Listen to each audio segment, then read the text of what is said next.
और अच्छी खबर, सच्ची खबर में बात भारतीय नौसेना की मजबूती में होने वाले और इजाफे की। अब नौसेना के लिए फ्रांस से लड़ाकू विमान राफेल की बातचीत आगे बढ़ रही है।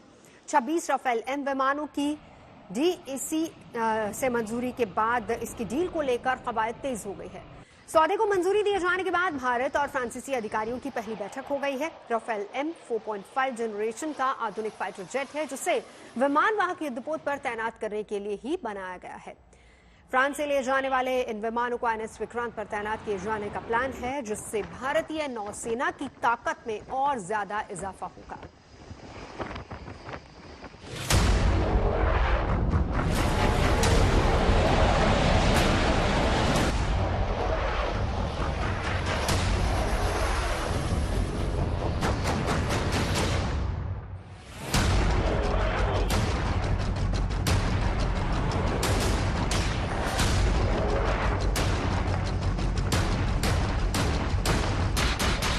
दुनिया का सबसे बेहतरीन और ताकतवर लड़ाकू विमान राफेल, जिसका नेवल वर्जन भारतीय नौसेना के बेड़े में शामिल होने वाला है।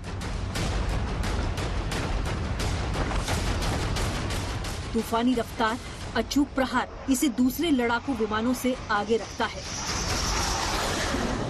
14 जुलाई को प्रधानमंत्री नरेंद्र मोदी के फ्रांस दौरे के ठीक पहले सरकार से सौदे को मंजूरी मिलने के बाद अब इसे इंडियन नेवी के बेड़े में शामिल करने की कवायद तेज हो गई है।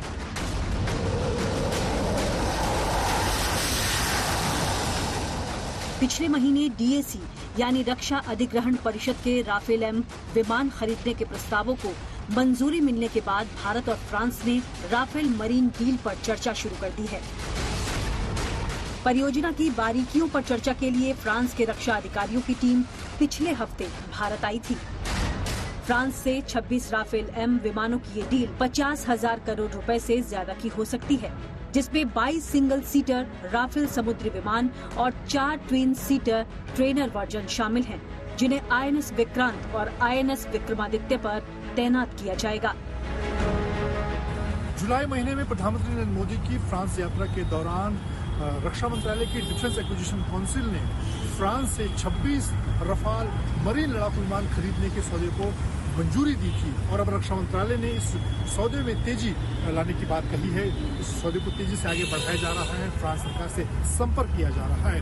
ये 26 रफाल मरीन लड़ाकू विमान आईएनएस विक्रांत पर तैनात होंगे, लेकिन सबसे खास बात अब इस सौदे में इस रफाल लड़ाकू विमान को स्वदेशी हथियारों से लैस किए जाने की बात की जा रही है। अस्त्रा मिसाइल उस पर लगाई जाएगी और भी दूसरे जो स्वदेशी हथियार और मिसाइल हैं उस पर तैनाती की बात की जा रही है और कोशिश यही की जा रही है कि तेजी के साथ इस सौदे को अंतिम रूप दिया जाए और जल्द से जल्द जो रफाल एम लड़ाकू विमान है वो आईएनएस विक्रांत पर तैनात हों और उसकी मारक क्षमता को बढ़ाने का काम करें। ये सभी विमान फ्रांस के उसी डसॉल्ट एविएशन के होंगे, जिससे पहले भी इंडियन एयरफोर्स के लिए 36 राफेल विमान खरीदे जा चुके हैं। राफेल का नेवल वर्जन राफेल एम को एयरक्राफ्ट कैरियर विक्रांत और विक्रमादित्य पर तैनाती के हिसाब से अपग्रेड किया गया है। राफेल के दोनों वेरिएंट में करीब 85% कंपोनेंट्स एक जैसे हैं, जिसका मतलब है कि स्पेयर पार्ट से जुड़ी कभी भी कोई कमी या समस्या नहीं होगी। राफेल एम और राफेल के फीचर्स के अंतर को इससे समझा जा सकता है कि एयरफ्रेम की अगर बात होती है तो राफेल एम को एयरक्राफ्ट कैरियर पर लैंडिंग के हिसाब से तैयार किया गया है, वहीं राफेल में स्टैंडर्ड एयरफ्रेम लगा है। राफेल एम का विंग फोल्डेबल है, जबकि राफेल का विंग नॉन फोल्डेबल है। राफेल एम में टेल हुक है, लेकिन राफेल में टेल हुक नहीं है। राफेल एम के रेडार में नौसेना के हिसाब से बदलाव किया गया है, जबकि राफेल में स्टैंडर्ड रेडार लगा है। वहीं हथियारों की बात करें तो राफेल एम कई सारे हथियारों के साथ एंटी शिप मिसाइल से लैस है, जबकि राफेल स्टैंडर्ड रेंज वाले हथियारों से लैस है। राफेल एम समुद्री इलाकों में हवाई हमले के लिए विशेष तौर पर डिजाइन किया गया है। राफेल एम बहुत कम जगह पर लैंड कर सकता है, जिसे short take off but arrester landing कहते हैं। इसकी खासियत की बात करें तो ये 1912 किलोमीटर प्रति घंटा की रफ्तार से उड़ान भरने में सक्षम है। इसकी रेंज 3700 किलोमीटर है। राफेल के समुद्री वर्जन का वजन 10,300 किलोग्राम है। जबकि लंबाई 15.27 मीटर है। राफेल मरीन परमाणु हमला करने में सक्षम है, जो हवा से हवा में मार करने वाली मिसाइल उल्का, हवा से जमीन पर मार करने वाली मिसाइलें स्कैल्प और हैमर से लैस हैं। साथ ही ये प्रिसीजन गाइडेड गोला बारूद भी ले जा सकता है, जो लड़ाकू हवाई गश्ती में काम आता है। Rafale M naval version internal fuel के साथ ज्यादा हथियार ले जाने में सक्षम है, यानी इसमें दूसरे फाइटर जेट से ज्यादा देर उड़ने की क्षमता है।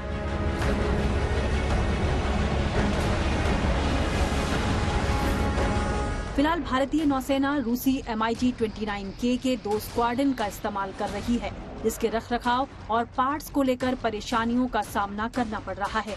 नौसेना अपने बेड़े में पुराने पड़ चुके रूस के 43 फाइटर जेट्स MiG-29K और MiG-29KUB को हटाना चाहती है। इस लिहाज से भारतीय नौसेना के लिए राफेल एम की खरीद बेहद अहम है।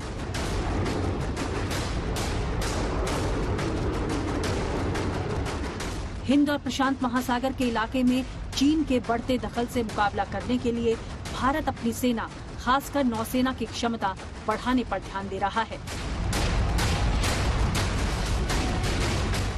यही नहीं, पाकिस्तान की नौसेना भी बहुत तेजी से डेवलप हो रही है और वो अपने बेड़े में लगातार नए युद्धपोत जोड़ रही है। इन सबको देखते हुए भारतीय नौसेना के बेड़े में अब राफेल एम जैसा ताकतवर लड़ाकू विमान शामिल होगा,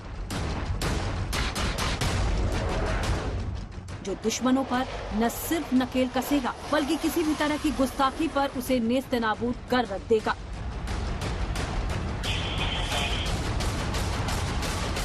मंजीत नेगी के साथ bureau report, good news today.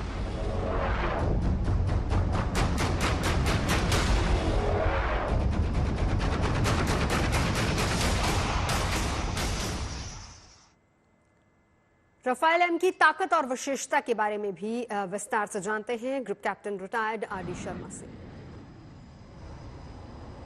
भारतीय नौसेना का नवीनतम लड़ाकू राफेल मरीन एक मजबूत विमान है। जुड़वा इंजन वाले राफेल एम को 40,000 टन के विमान वाहक से संचालित करने के लिए बनाया गया है। राफेल एम एयरक्राफ्ट कैरियर में संचालित करने के लिए असाधारण रूप से मजबूत एयरफ्रेम और अंडर कैरियज है। राफेल एम को समुद्र में निरंतर युद्ध के लिए डिजाइन किया गया है। भारत 26 राफेल एम खरीद रहा है, जो कि INS विक्रांत और INS विक्रमादित्य पर तैनात रहेंगे। राफेल एम एक छोटा परंतु घातक एयरक्राफ्ट है। इसका वजन लगभग 10,000 किलो है। विमान में पनडुब्बियों को खोजने एवं मार गिराने के लिए एडवांस रडार है। इस विमान पर anti ship missile, Meteor, scalp और हैमर जैसी मिसाइलें तैनात की गई है। यह विमान ध्वनि से दुगनी रफ्तार से उड़ सकता है। इसमें स्टेल्थ तकनीक का भी इस्तेमाल किया गया है, जो कि दुश्मन के रडार को चकमा देने में सक्षम है। इस विमान का कॉम्बैट रेडियस 3700 किलोमीटर है। यह 1 मिनट में 18,000 मीटर की ऊंचाई तक पहुंच सकता है। इसमें हवा में ईंधन भरने की क्षमता भी है। Rafale M nuclear delivery enabled भी है, जो कि हमारे दुश्मनों को मंसूबे नाकाम करने के लिए बहुत ही घातक हथियार है। यह विमान 9.5 टन के हथियार, फ्यूल टैंक, स्पॉट्स अपने 13 हार्ड पॉइंट्स पर कैरी कर सकता है। यह low level high speed penetration में भी सक्षम है। यह जहाज एक इंटरिम मेजर में इंडियन नेवी की जरूरतों को पूरा करने के लिए खरीदा जा रहा है, जब तक कि हम अपना indigenized twin engine deck based fighter ना बना लें। हमारा twin engine deck based fighter का फर्स्ट प्रोटोटाइप 2026 में और प्रोडक्शन 2031 में शुरू होना नियत है। और अब बात रक्षाबंधन के त्योहार की। इस त्योहार को लेकर हर तरफ रौनक नजर आ रही है। बहनें अपने भाइयों के लिए बाजारों से राखी और मिठाइयां खरीद रही हैं। इस बार पंचयोग का महासंयोग भी बन रहा है, लेकिन लोगों के बीच इस त्योहार की तारीख को लेकर कंफ्यूजन है कि आखिर वो रक्षाबंधन का त्योहार 30 अगस्त को मनाएं या फिर 31 अगस्त को।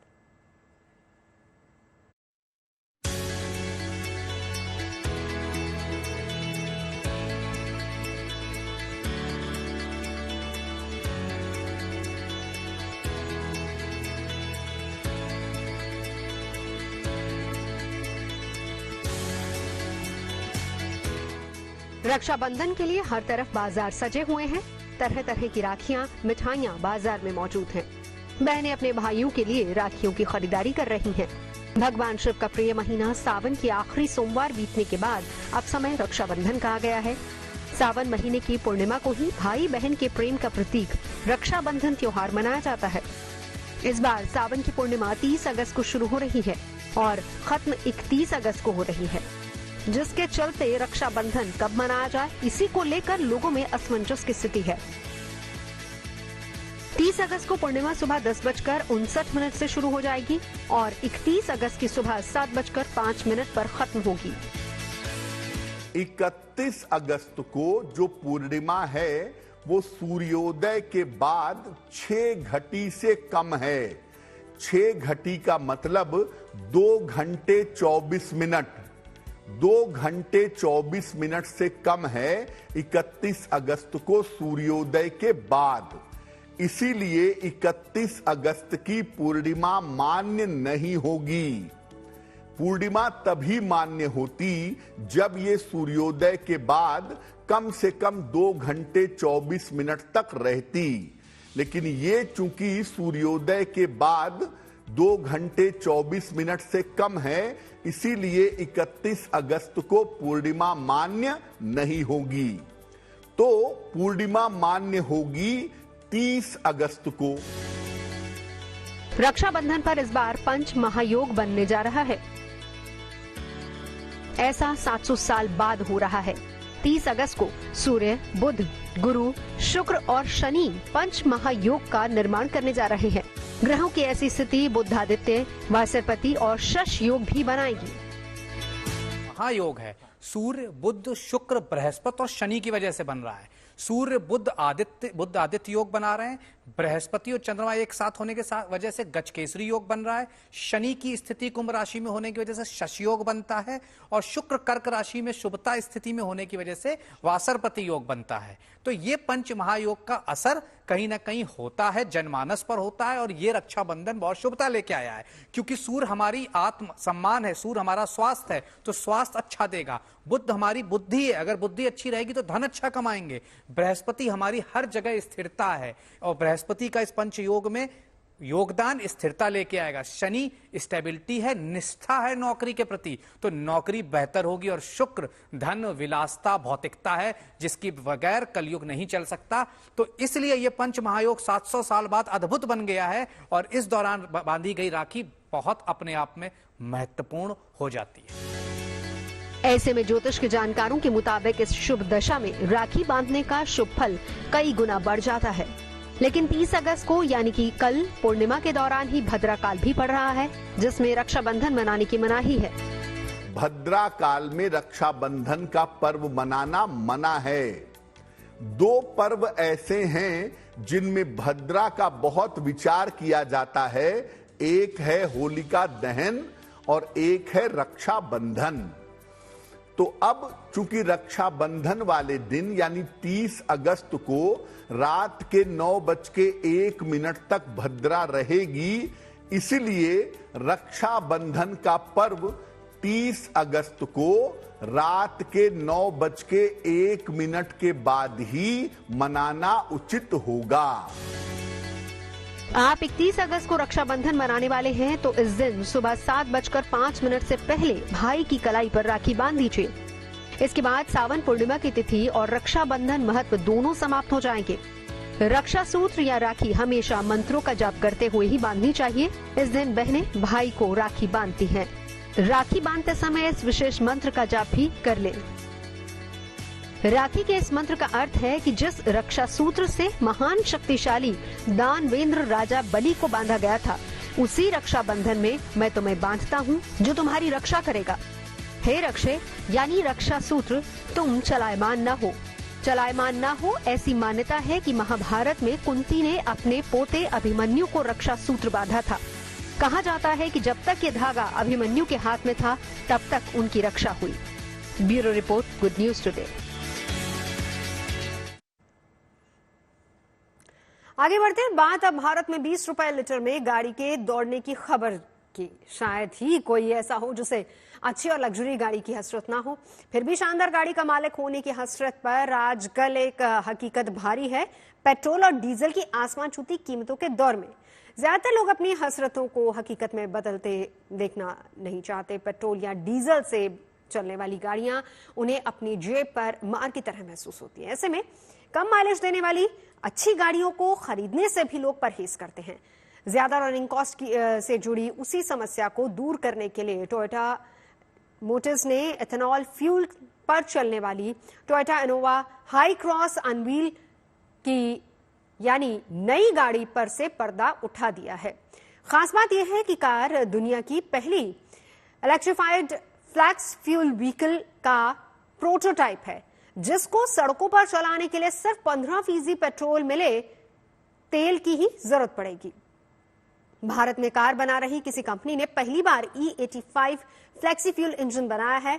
E85 का मतलब है 85% एथेनॉल और 15% पेट्रोल होता है, यानी फ्लैक्स फ्यूल दूसरे पारंपरिक फ्यूल की तुलना में काफी सस्ती पड़ती है। इससे चलने वाली गाड़ियों की रनिंग कॉस्ट पेट्रोल, डीजल और सीएनजी कारों की तुलना में थोड़ी कम होती है। दुनिया की पहली इलेक्ट्रिफाइड फ्लैक्स फ्यूल कार के प्रोटोटाइप के तौर पर टोयोटा इनोवा हाई क्रॉस को लॉन्च करने केंद्रीय मंत्री नितिन गडकरी पहुंचे और इस दौरान उनके साथ केंद्रीय नागरिक उड्डयन राज्य मंत्री हरदीप पुरी और केंद्रीय मंत्री डॉक्टर महेंद्र नाथ पांडे भी मौजूद रहे।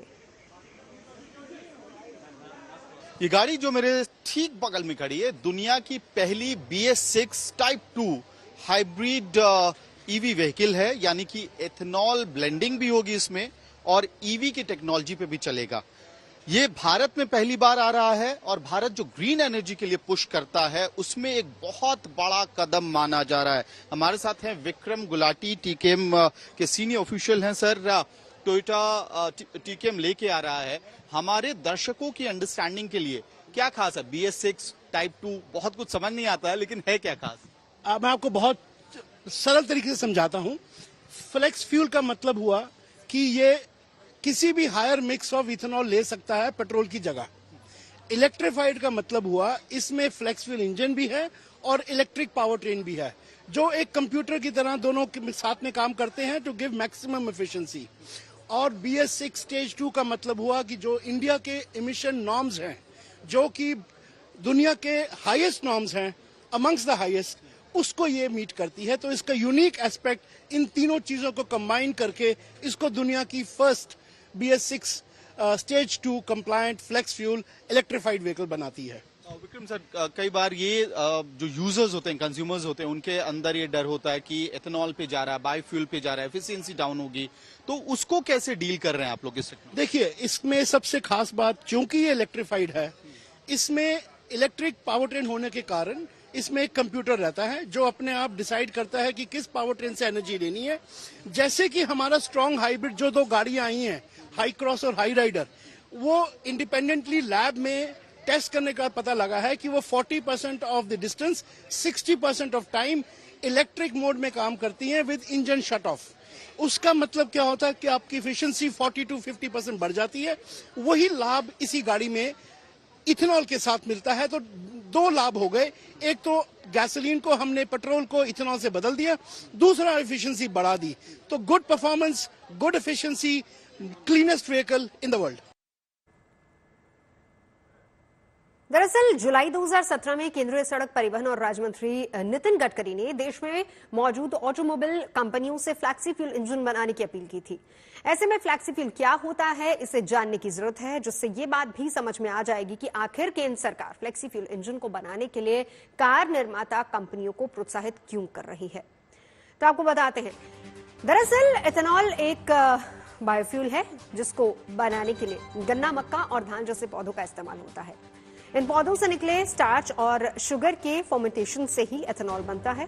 फ्लैक्सी फ्यूल इंजन में इस्तेमाल होने वाले तेल में कुछ फीसदी इथेनॉल की और कुछ प्रतिशत पेट्रोल की जरूरत होती है। E20 फ्यूल का मतलब 20% एथेनॉल के साथ 80% पेट्रोल, और E85 फ्यूल का मतलब यह है कि तेल में 85% एथेनॉल के साथ 15% पेट्रोल मिला हो सकता है। इस वक्त मौजूदा इंजन के इस्तेमाल में आने वाले पेट्रोल में इथेनॉल की मात्रा सिर्फ 8% के करीब होती है, जिसकी वजह से पेट्रोल काफी महंगा पड़ता है। साफ है कि इथेनॉल का इस्तेमाल बढ़ेगा तो गन्ना और मक्का पैदा करने वाले किसानों को भी इसका सीधा फायदा होगा। उनकी आमदनी बढ़ेगी। ग्रामीण अर्थव्यवस्था ही नहीं बल्कि पर्यावरण के लिए भी ये फायदेमंद साबित होगा। भारत में अभी इस्तेमाल होने वाली पेट्रोल की वजह से कार्बन मोनोऑक्साइड का उत्सर्जन 35% से ज्यादा हो रहा है और इसके अलावा क्रूड ऑयल के लिए दूसरे देशों पर भी भारत की निर्भरता कुछ ज्यादा ही है। 2021-22 में भारत ने अपनी ऊर्जा जरूरतों को पूरा करने के लिए 86% ईंधन इंपोर्ट यानी आयात किया था और इसी निर्भरता को कम करने के लिए भारत सरकार ने E20 योजना लॉन्च की। E20 फ्लैक्सी फ्यूल में फिलहाल सरकार पेट्रोल में 20% तक इथेनॉल मिलाने की योजना पर काम कर रही है। 2025-26 तक भारत सरकार E20 योजना को पूरे देश में लागू करना चाह रही है। इथेनॉल ब्लेंडिंग प्रोग्राम के तहत कार इंजन बनाने वाली कंपनियों को E20 पेट्रोल के लिए इंजन बनाने के निर्देश हैं। यही वजह है कि नए मॉडल की सभी गाड़ियों में इथेनॉल से बने पेट्रोल का इस्तेमाल हो सकता है और उसकी वजह देश में बन रही ज्यादातर गाड़ियों में इंजन BS4 से BS6 स्टेज के हैं। इथेनॉल बेस्ड फ्यूल को ऐसे वक्त में बढ़ावा दिया जा रहा है जब कई देशों में फ्लेक्सी फ्यूल का चलन पहले से शुरू हो चुका है, जिनमें सबसे पहला नाम अगर बात करें तो ब्राजील का आता है, जहां हर साल 31 लाख से ज्यादा गाड़ियां बनती हैं। इनमें 93% गाड़ियां फ्लैक्सी फ्यूल वाले इंजन की मदद से ही सड़कों पर सरपट दौड़ती हैं। ब्राजील की 78% गाड़ियों में इस्तेमाल होने वाले फ्यूल में 27% तक इथेनॉल मिला होता है। इसके अलावा अमेरिका, कनाडा और चीन भी इथेनॉल आधारित फ्लैक्सी फ्यूल को बढ़ावा दे रहे हैं। 18 यूरोपीय देश भी फ्लैक्सी फ्यूल से चलने वाली गाड़ियों को बनाने में तरजीह दे रहे हैं। हालांकि पेट्रोल में इथेनॉल के ज्यादा इस्तेमाल से नुकसान की आशंकाओं के बीच इस बात से इनकार नहीं किया जा सकता कि पेट्रोल का मौजूदा स्वरूप जेब और पर्यावरण दोनों पर भारी है। तो ये 25 रुपए 20 से 25 रुपए पर लीटर एवरेज हिसाब से पेट्रोल की कीमत आएगी, तो ग्राहकों का फायदा है। प्रदूषण में एकदम कमी है क्योंकि ग्रीन फ्यूल है और किसानों को इसका फायदा होगा। आज मक्के का भाव 1800 के ऊपर चला गया क्योंकि मक्के से इथेनॉल बन रहा है, तो स्वाभाविक रूप से चावल जो हमारे पास बहुत स्टॉक में पड़ा है उससे इथेनॉल बनेगा। बाम्बू से बन रहा है, अभी परली से, राइस स्ट्रॉ से बन रहा है। तो ये क्रांतिकारी ये है और इससे देश में कृषि और ग्रामीण क्षेत्र में तो बदलाव आएगा पर देश का इंपोर्ट बचेगा। 2 लाख करोड़ की इकोनॉमी जब बन जाएगी। अभी ये जो इथेनॉल रेकर पुरी साहब ने बताया कि 50 से 60 हजार करोड़ रुपए भारत सरकार की बचत हुई, क्योंकि हम लोग पेट्रोल में अभी ये 11.75% आया, 20% तक जाएंगे और डीजल में भी 15% डालने की बात के बारे में हम आग्रह कर रहे हैं। उसका भी टेक्निकल रिपोर्ट आया है। फिर जनरेटर सेट चलाएंगे तो देश में इथेनॉल की इकोनॉमी पेट्रोल को समाप्त करेगी और गांव में किसानों ने तैयार किए हुए इथेनॉल जो ग्रीन फ्यूल है जिससे प्रदूषण नहीं होता है, जिससे गांव में रोजगार निर्माण होंगे, किसान समृद्धि संपन्न होगा, तो नए युग की शुरुआत इससे। खबरें सच्ची होनी चाहिए, अच्छी खुद ब खुद लगती हैं। Navjot Randhawa signing off. आप सुन रहे गुड न्यूज और देखते रहिए गुड न्यूज टुडे।